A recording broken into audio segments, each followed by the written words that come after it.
ഈസ്റ്ററൊക്കെ വരുവാണ്. അപ്പം നമുക്ക് രാവിലെയൊക്കെ അപ്പത്തിൻ്റെ കൂടെ കഴിക്കാൻ പറ്റിയ അടിപൊളി ഒരു ബീഫിൻ്റെ സ്റ്റൂ ആണ് ഞാനിന്ന് ഉണ്ടാക്കിയിരിക്കുന്നത്.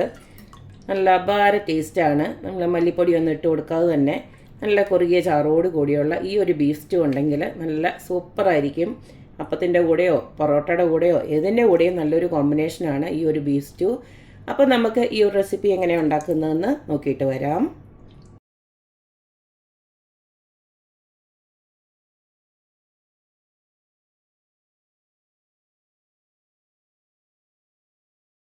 ബീഫ് സ്റ്റൂ ഉണ്ടാക്കാനായിട്ട് ഞാൻ 1 കിലോ ബീഫ് കഴുകി വൃത്തിയാക്കി ഇതുപോൾക്ക് റെഡിയാക്കി വെച്ചിട്ടുണ്ട്. ഇതിപ്പം ബോൺലെസ് ആണ് എടുത്തു വെച്ചിരിക്കുന്നത്.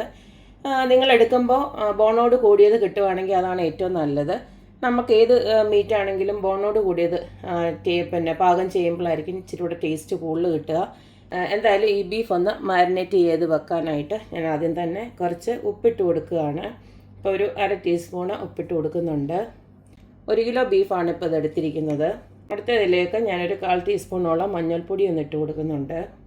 അടുത്തത് കുറച്ച് കുരുമുളക് പൊടിയാണ് ഇട്ട് കൊടുക്കുന്നത്. അത് നിങ്ങളുടെ എരിവ് അനുസരിച്ചിട്ട് കുറച്ചേറെ ഇട്ട് കൊടുത്തോളൂ. ഇപ്പം ഞാൻ 1 ടീസ്പൂണോളം ഇട്ട് കൊടുക്കുകയാണ്. അടുത്തതിലേക്ക് ഞാൻ കുറച്ച് ഗരം മസാല ഇട്ട് കൊടുക്കുകയാണ്. ഈ ഗരം മസാലയ്ക്ക് പകരം നിങ്ങൾക്ക് മീറ്റ് മസാല ഉണ്ടല്ലോ, അത് വേണമെങ്കിലും ഇട്ട് കൊടുക്കാം. ഞാനിപ്പോൾ ഒരു 1/2 ടീസ്പൂൺ ഇട്ട് കൊടുക്കുകയാണ്.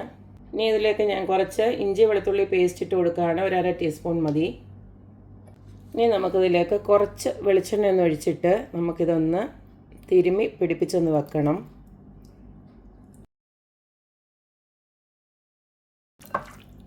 ഇങ്ങനെ നമ്മളൊന്ന് റെഡിയാക്കി വെക്കുമ്പോഴേ ഉള്ളൂ നമുക്ക് ഈ ഒരു ബീഫിലോട്ട് നല്ലതായിട്ട് എരിവൊക്കെ പിടിക്കത്തുള്ളൂ. ഉടനെ തന്നെ അങ്ങോട്ട് വേവിക്കാൻ വെച്ച് കഴിഞ്ഞാൽ ചിലപ്പം ബീഫിന് നമുക്ക് നല്ല എരിവൊന്നും പിടിക്കത്തില്ല. ഇപ്പോൾ ഈ കുരുമുളകിൻ്റെയും ഇഞ്ചിയും വെളുത്തുള്ളിയുടെയും നമ്മളിട്ട് കൊടുത്ത ഉപ്പും എല്ലാം ഇതൊന്ന് പിടിക്കാൻ വേണ്ടിയിട്ടാണ് ഇങ്ങനെ ചെയ്യുന്നത്. എന്തായാലും ഇതിനിയും ഒരു അരമണിക്കൂർ മിനിമം, മാക്സിമം 1 മണിക്കൂറൊക്കെ വെച്ചിരുന്നാലും കുഴപ്പമൊന്നുമില്ല. നമ്മൾ റൂം ടെമ്പറേച്ചറിൽ തന്നെ വെച്ച് വെച്ചാൽ മതി.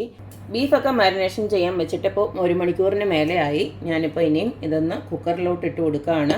അതിൻ്റെ കൂട്ടത്തിൽ തന്നെ ഞാൻ ഇതുപോലെ ക്യാരറ്റും അതുപോലെ തന്നെ 2 ക്യാരറ്റ്, 1 ഉരുളക്കിഴങ്ങ്, പിന്നെ 5-6 പച്ചമുളക് കൂടെ ഇതുപോലെ കരിഞ്ഞ് വെച്ചിട്ടുണ്ട്. ഇനി ഇതെല്ലാം കൂടെ ചേർത്തിട്ട് നമുക്ക് വേവിച്ചെടുക്കാം. ഞാനിപ്പോൾ ഈ ബീഫ് ഒന്ന് കുക്കറിലോട്ട് വേവിക്കാൻ വെക്കുകയാണ്. കാരണം ഇത്തിരി വേവുള്ളൊരു ബീഫാണിത്. കാരണം ഇതിൻ്റെ ഒരു പാർട്ട് ഞാൻ നേരത്തെ ഒന്ന് വേവിച്ച് നോക്കിയപ്പോൾ ഒരു 5 വിസിൽ വരെ അടിച്ചിട്ടും ഒരു പരുവത്തിനുള്ള വേവേ ആയിട്ടുള്ളൂ. അപ്പോൾ ഞാൻ ഇതിങ്ങനെ ഒന്ന് വേവിച്ചെടുക്കാനായിട്ട് പോവുകയാണ്. ഈ കൂട്ടത്തിൽ തന്നെ ഇതുപോലെ തന്നെ ഈ ഒരു ഉരുളക്കിഴങ്ങും ക്യാരറ്റും പച്ചമുളകും എല്ലാം കൂടെ ഞാൻ ഇതിനകത്തോട്ട് ഇട്ട് കൊടുക്കുകയാണ്. നിങ്ങൾക്ക് ഈ ഉരുളക്കിഴങ്ങും ക്യാരറ്റും ഒരുപാടങ്ങ് വെന്ത് കുഴഞ്ഞു പോകണ്ടെങ്കിൽ ഇതുപോൾക്ക് വേവിക്കേണ്ട. നമുക്ക് ഉള്ളിയൊക്കെ വഴറ്റുമ്പോൾ അതിനകത്ത് ഇട്ട് കൊടുത്താലും മതി. അപ്പം ഞാൻ ആ ബീഫിൻ്റെ ഒരു രുചി കൂടെ നമ്മൾ ഈ ഒരു കഷ്ണത്തിനകത്ത് കിട്ടും ഇങ്ങനെ വേവിക്കുമ്പോൾ. അതുകൊണ്ടാണ് ഇങ്ങനെ ഇട്ട് കൊടുക്കുന്നത്. ഇനി ഇതിലേക്ക് ഞാൻ കുറച്ച് ഒരു ഗ്ലാസ് വെള്ളമോടെ ഒഴിച്ച് കൊടുത്ത് ഇനി നല്ലതായിട്ട് വേവിക്കാൻ പോവുകയാണ്. ഇതൊരു 5 പ്രഷർ വരെ ഞാൻ വേവിച്ചെടുക്കുകയാണ്. ഇനി നമ്മുടെ ബീഫ് കുറുമ ഉണ്ടാക്കാനായിട്ട് ഞാൻ ഒരു 3 മീഡിയം ടൈപ്പ് സവാള ഇതുപോലക്ക് സ്ലൈസായിട്ട് അരിഞ്ഞ് വെച്ചിട്ടുണ്ട്. അതുപോലക്ക് തന്നെ ഒരു 10-15 കൊച്ചുള്ളിയും ഇതുപോലക്ക് അരിഞ്ഞ് വെച്ചിട്ടുണ്ട്. പിന്നെ ഇതിലേക്ക് വേണ്ടത് ഞാൻ കുറച്ചുകൂടെ പച്ചമുളക് എടുത്തിട്ടുണ്ട്. ഞാൻ പറഞ്ഞ പോലെ തന്നെ നിങ്ങളുടെ എരിവ് അനുസരിച്ചിട്ട് പച്ചമുളകിൻ്റെ എണ്ണം കൂട്ടുകയും കുറയ്ക്കുകയൊക്കെ ചെയ്യാം. നമ്മൾ ബീഫിനകത്ത് ഓൾറെഡി പച്ചമുളക് ഇട്ടിട്ടുണ്ട്. പിന്നെ ഒരു വലിയ കഷ്ണം ഇഞ്ചിയും അതുപോലെ തന്നെ ഒരു 3-4 പിന്നെ അല്ലി വെളുത്തുള്ളിയും കൂടെ ഞാൻ ഇതുപോലെ സ്ലൈസ് ചെയ്ത് വെച്ചിട്ടുണ്ട്. പിന്നെ വേണ്ടത് നമുക്ക് കറിവേപ്പിലയാണ്. ഇത് ഇത്രയാണ് നമുക്ക് വഴറ്റാൻ വേണ്ടത്. ഇനി നമുക്കിതിലേക്ക് അരച്ച് ചേർക്കാനായിട്ട് ഇതുപോലൊക്കെ ഒരു 10-15 കാഷ്യൂനട്ട് ഞാൻ ചൂടുവെള്ളത്തിൽ ഒന്ന് കുതിർത്ത് വെച്ചിട്ടുണ്ട്. ഇനി ഇത് നമുക്ക് നല്ല ഫൈനായിട്ടൊന്ന് അരച്ചെടുക്കണം. ഇനി നമുക്ക് കടുക് വറക്കാനായിട്ട് ഞാൻ കുറച്ച് കൊച്ചുള്ളിയും അതുപോലെ തന്നെ കറിവേപ്പിലയും റെഡിയാക്കി വെച്ചിട്ടുണ്ട്. പിന്നെ ഇതിലേക്ക് ഞാൻ കുറച്ച് അണ്ടിപ്പരിപ്പ് കൂടെ കടുക് വറക്കാൻ നേരം ഇടുന്നുണ്ട്. ഇനി നമുക്ക് പ്രധാനമായിട്ട് വേണ്ടത് തേങ്ങാപ്പാലാണ്. ഇതിപ്പോൾ ഞാൻ തേങ്ങ പിഴിഞ്ഞെടുത്തിട്ടുള്ള പാലല്ല, ഞാൻ നമ്മുടെ തേങ്ങാപ്പാൽപ്പൊടി കിട്ടുമല്ലോ, അത് ഒരു 2 കപ്പ് വെള്ളത്തിൽ ഞാൻ ഇതുപോലക്ക് തന്നെ കലക്കി എടുത്ത് വെച്ചിരിക്കുകയാണ്. ഒരു വെള്ളത്തിലാണ് ഞാൻ തേങ്ങാപ്പാൽപ്പൊടി കലക്കി വെച്ചിരിക്കുന്നത്. നിങ്ങൾ തേങ്ങാപ്പാൽ എടുക്കുകയാണെങ്കിൽ ഒരു തേങ്ങയുടെ പാല്, നല്ല കട്ടിപ്പാൽ അങ്ങ് പിഴിഞ്ഞെടുത്ത് റെഡിയാക്കി വെച്ചാൽ മതി. ഇനി നമുക്കിത് ഉണ്ടാക്കാൻ തുടങ്ങാം. ബീഫൊക്കെ 4-5 പ്രഷർ വന്ന് ഞാൻ ഓഫ് ചെയ്ത് വെച്ചിട്ടുണ്ട്. ഇനി നമുക്ക് കറി ഉണ്ടാക്കാനായിട്ട് ഇതുപോലൊക്കെ ഒരു പാനിലേക്ക് ഞാൻ കുറച്ച് വെളിച്ചെണ്ണയാണ് ഒഴിച്ചു കൊടുത്തിരിക്കുന്നത്. സെപ്പറേറ്റ് കടുക് വറക്കാൻ താല്പര്യമില്ലാത്തവർക്ക് ഈ സമയം കടുകിട്ട് കൊടുക്കാം. ഞാൻ സെപ്പറേറ്റ് ആണ് വറക്കുന്നത്. ഇപ്പോൾ ഇനി നമുക്കിതിലേക്ക് അരിഞ്ഞു വെച്ചിരിക്കുന്ന എല്ലാം അങ്ങോട്ട് ഇട്ട് കൊടുത്ത് വഴറ്റിയെടുക്കാം.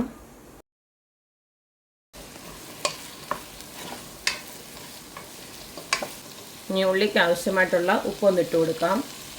ഒരു 1/2 ടീസ്പൂൺ ഇട്ട് കൊടുക്കുകയാണ്.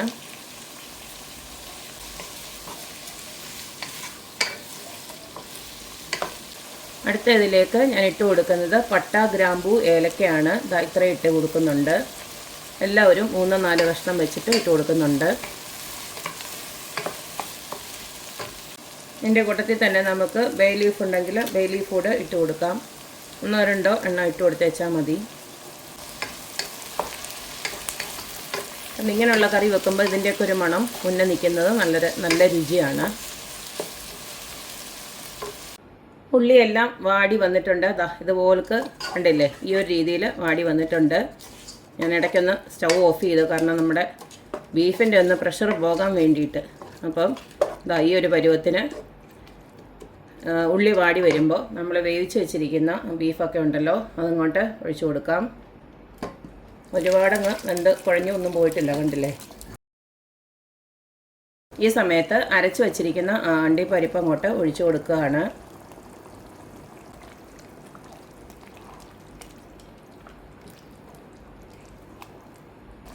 മിക്സിയുടെ ജാറ് കഴുകി കുറച്ച് വെള്ളം ഞാനൊന്ന് ഒഴിച്ചു കൊടുക്കുന്നുണ്ട്. ഒരുപാട് വെള്ളം ആക്കണ്ട, നമ്മളിനി തേങ്ങാപ്പാലൂടെ ഒഴിക്കാനുണ്ട്.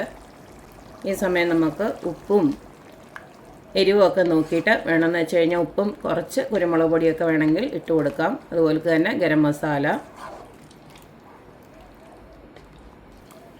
ഉപ്പൊക്കെ കറക്റ്റാണ്. ഇത്തിരിയൂടെ ഞാൻ കുരുമുളക് പൊടി ഇട്ട് കൊടുക്കുകയാണ്. മസാലയുടെ നല്ല മണമൊക്കെ ഉണ്ട്, അതുകൊണ്ട് ഇനിയൊന്നും ഞാൻ ഇട്ട് കൊടുക്കുന്നില്ല. കുരുമുളകിൻ്റെ കുറച്ച് ഒരു മണം കൂടെ ഇട്ട് കൊടുത്തിട്ടുണ്ട്. ഇനി നമുക്ക് ഒന്ന് കടുകൂടെ വറുത്ത് വെക്കണം. അതിന് ശേഷം നമുക്ക് തേങ്ങാപ്പാൽ ഒഴിച്ച് കൊടുക്കാം. കടുക് വറുക്കാനായിട്ട് ഇതുപോലൊരു പാന് വെച്ച് കൊടുത്തിട്ടുണ്ട്. ഇതിലേക്ക് കുറച്ച് നെയ്യാണ് ഒഴിച്ച് കൊടുക്കുന്നത്.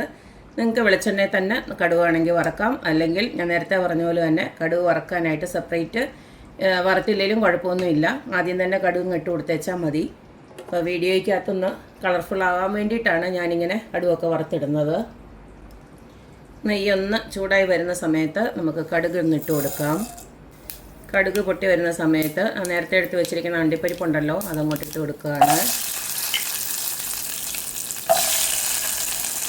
കൂട്ടത്തിൽ തന്നെ നേരത്തെ അരിഞ്ഞു വെച്ചിരിക്കുന്ന കറിവേപ്പില, പിന്നെ കൊച്ചുള്ളി, അതുപോലെ തന്നെ 2-3 ഉണക്കമുളക് കൂടെ എടുത്ത് വെച്ചിട്ടുണ്ട്, അതോടെ ഇട്ട് കൊടുക്കുകയാണ്.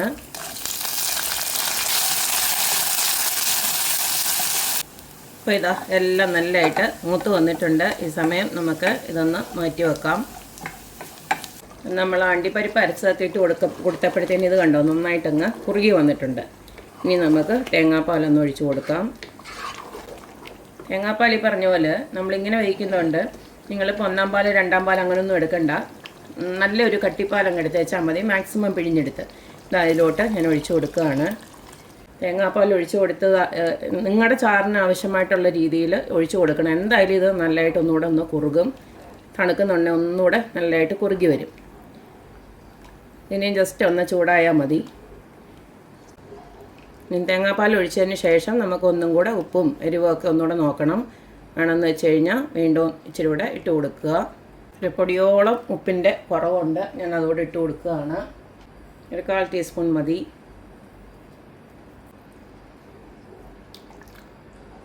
ഇനി ഇതിലേക്ക് ഞാൻ കുറച്ച് മല്ലിയില ഇട്ട് കൊടുക്കുകയാണ്. ഓപ്ഷനിലാണ്. നിങ്ങൾക്ക് മല്ലിയിലയുടെ മണം ഇഷ്ടമാണെങ്കിൽ മാത്രം ഇട്ട് കൊടുത്താൽ മതി. പക്ഷേ ഇതിട്ട് കൊടുക്കുമ്പോൾ നല്ലൊരു ഫ്ലേവറാണ് കിട്ടുന്നത്.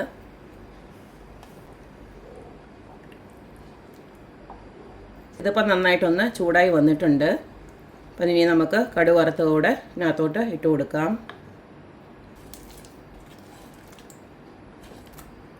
ഇത്രയേ ഉള്ളൂ, നമ്മുടെ അടിപൊളിയായിട്ടുള്ള ബീഫ് സ്റ്റൂ ഇവിടെ റെഡി ആയിട്ടുണ്ട്.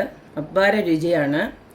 എന്തായാലും ഈസ്റ്ററൊക്കെ വരുന്നുണ്ടല്ലോ, അപ്പോൾ എല്ലാവരും അപ്പത്തിൻ്റെ കൂടെ ഈ ഒരു ബീഫ് സ്റ്റൂ ഇതുപോലെ ഒന്ന് വെച്ച് നോക്കണം. ഈ സെയിം രീതിയിൽ നിങ്ങൾക്ക് മട്ടൺ സ്റ്റൂ വേണമെങ്കിലും വെക്കാം. അപ്പോൾ എല്ലാവരും ഇതുപോലൊക്കെ വെച്ച് നോക്കുക, അഭിപ്രായങ്ങൾ അറിയിക്കുക. അപ്പോൾ എപ്പോഴും പറയുന്ന പോലെ തന്നെ എൻ്റെ റെസിപ്പീസ് ഇഷ്ടമുള്ള എല്ലാവരും please like, share and subscribe.